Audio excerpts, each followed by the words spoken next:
Hi, welcome to History 1112, the second half of World Civilizations. I'm your instructor, Farah Driver. We're going to go through the syllabus and I'll tell you a little bit about myself so you'll have some sense of who I am and what you're doing. So, this is a asynchronous, as in we do not meet, online course. We start on August the 19th, and on that day you will need to do the requisite course agreement. It is mandatory. It is in the thing. I'll show you where it is in just a second. You have to do it in order to be accepted into the course. So you need to do that first. It's basically just asking you the general questions about what your intentions are towards the course itself, and it's required for all North Georgia Tech courses. So you shouldn't, if this is your absolute first course, it might be new to you, but from this point out, it'll be something you do with every course. So, our credit hours are 3 hours. There are no prerequisites for this course. It is basically a beginning gen ed course. The textbook we will be using in the class is one you do not have to purchase. Everything is provided for you in the course itself. If you want to actually get to it so that you can read it independent of just the sections itself, this is the OpenStax link for it. When you are citing this textbook, it's going to be cited as Cordas, Lynch, Nelson, Tatlock, or Cordas et al. E.T.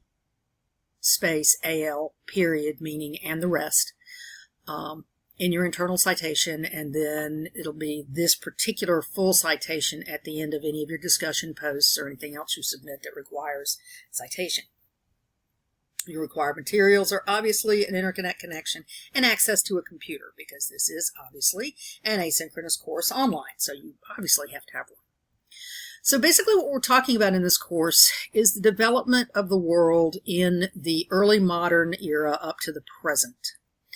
And it's only, I say that as if it's a little thing, it's only 500 years as opposed to World War I, which is somewhere in the neighborhood of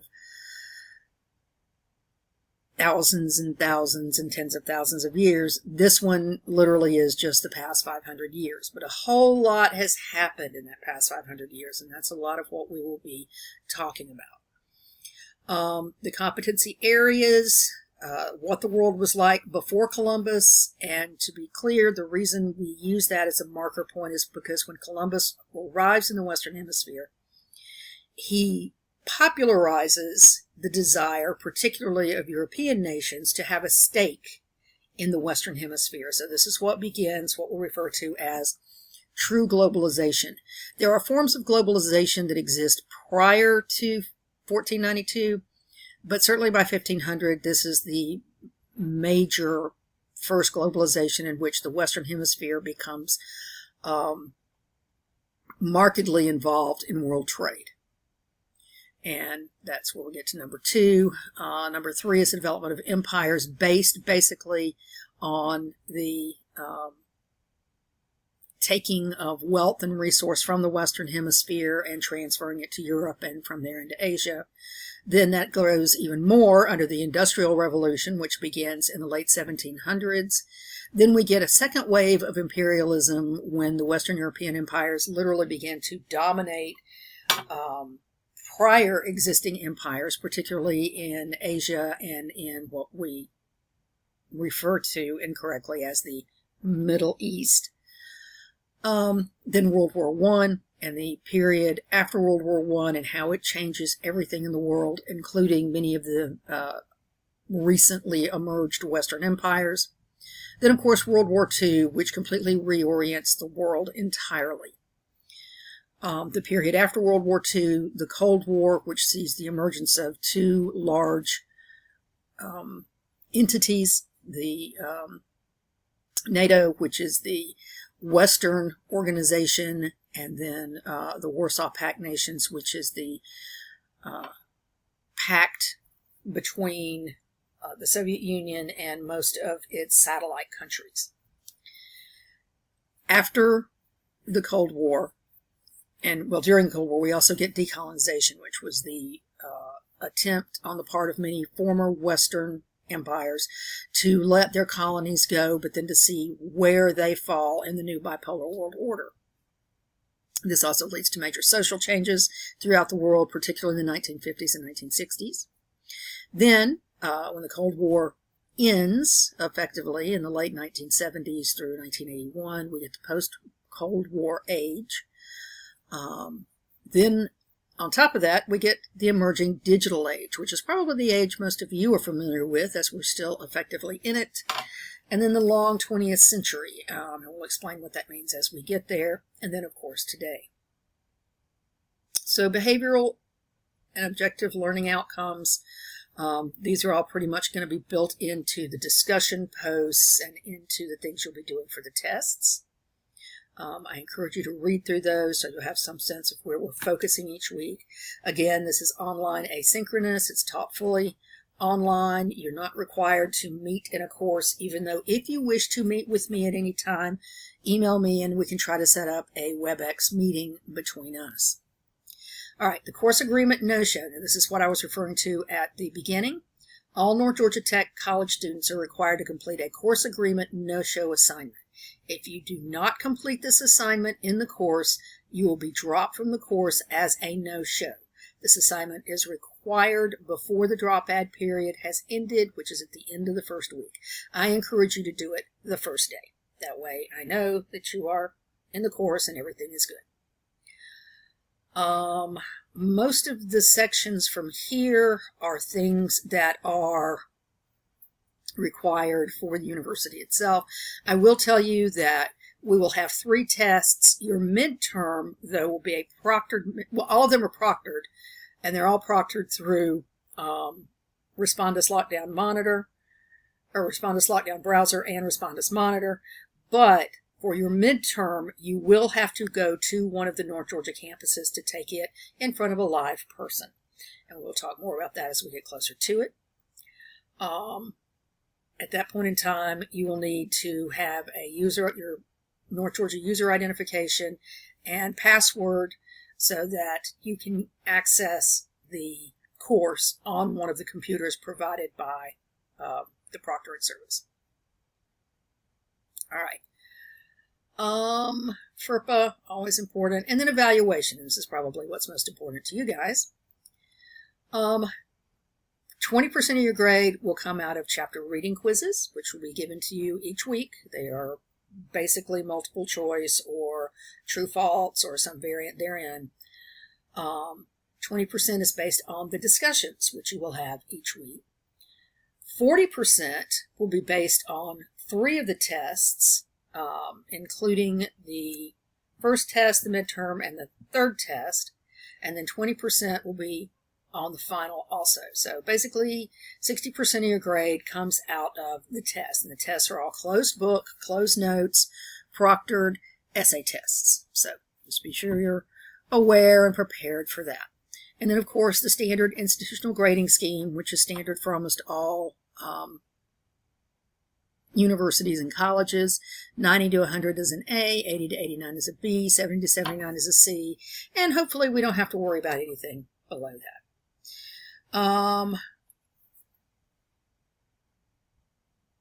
Late work, and this definitely applies to discussions.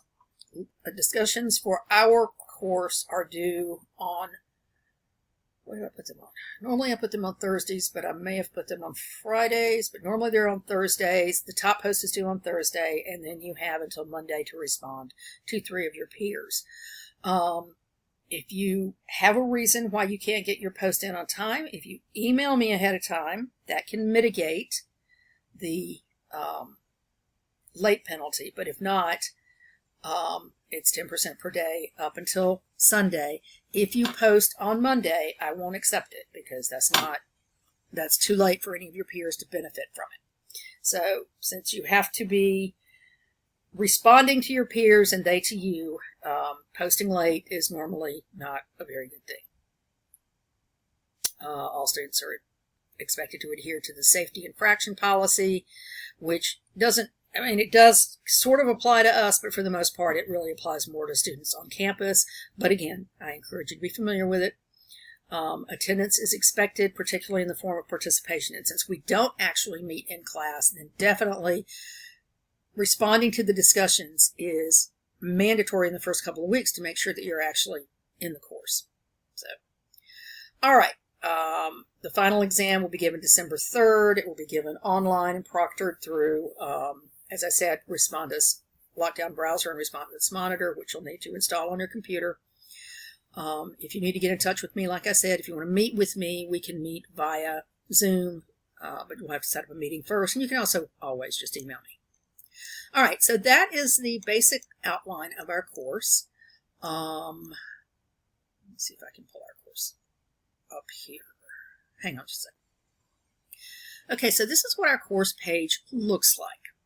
And under the Welcome and Course Overview, this is going to be where this video is going to be located. It's going to be in the Welcome to World Civilizations 2 under my introduction and announcement. But under your first day requirements, what you see here is you see the syllabus, which I just went over, but you also see the course agreement. This is the thing I was just telling you you absolutely have to do. When you click on this, it's going to take you to several questions that you answer yes or no to, and then you sign off and you are in the thing. We also have an Introduce Yourself section where I'd like to get to know a little bit about you, particularly your own sense of history and your family history, because I think that's important for all of us to get to know. This is a link to Classroom Essentials, which will take you to the tutoring and all the other fun places like that.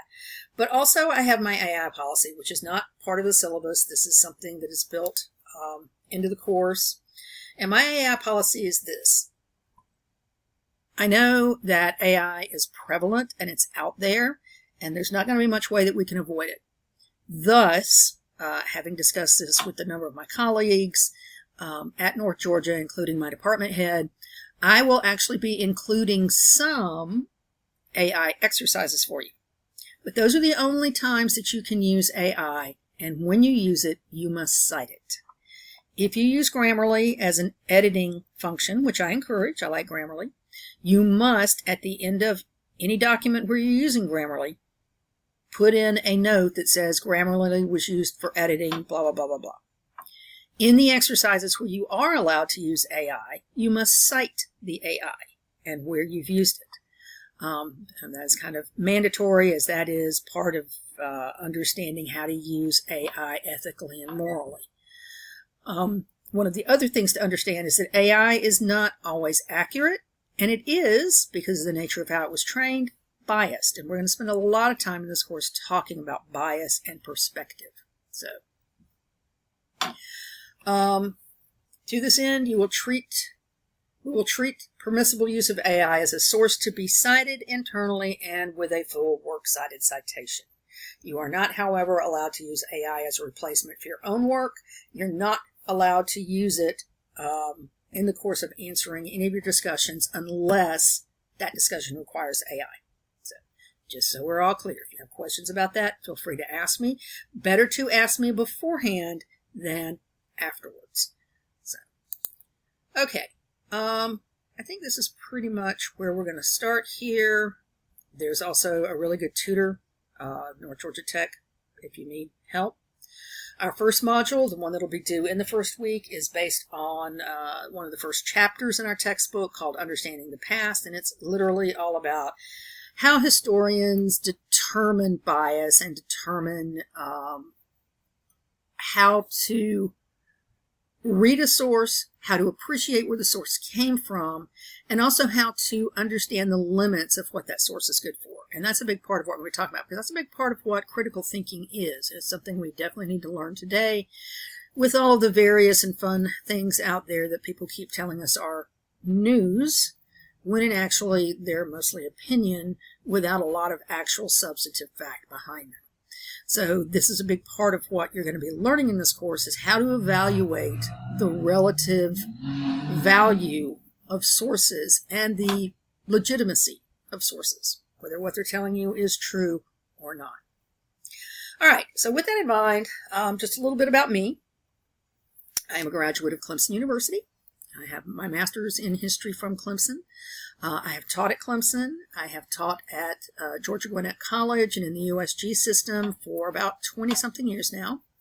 I'm also teaching there this semester as well. I also teach online courses for the University of Arizona. I live in Seneca, South Carolina. My family is all here, which is why I'm here and why I do distance courses. I have a partner of 6 years. We have 3 wonderful and adorable kitty cats who make our life chaos. We both work part-time at a local restaurant as well. So we do understand the complexities of school and life and work and cats.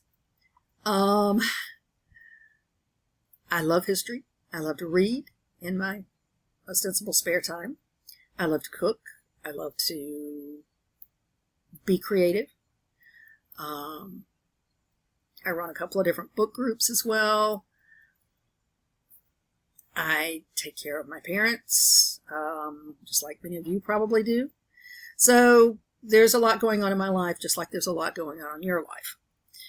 Part of the reason I'm telling you this is because I think one of the foundations of any good course, even an asynchronous one, is respect for each other and the understanding that we all have lives and we all have things that are going on all the time. The key element to working with that is to keep each other posted if there are situations that are going to impede upon when work is due here. I promise you, if I have something going on where I'm not going to be able to get to you, I will let you know as quickly as possible, because it's not fair for you to expect me to do something when I can't do something because I'm tied up with an emergency or with some sort of family crisis or something like that. I encourage you to do the same with me and with your fellow students, again, because so much of this is going to be interactive based on the discussions. All right, so I think that's pretty much all I have to say about me that you could possibly want to know. If you have questions, please email me. If there is something that's going to be a problem, email me as soon as you know, and we will attempt to sort it out. I look forward to working with all of you. This is a very fun course, and I'm looking forward to doing some new and interesting things with you in this course. All right, I will see you on August the 19th.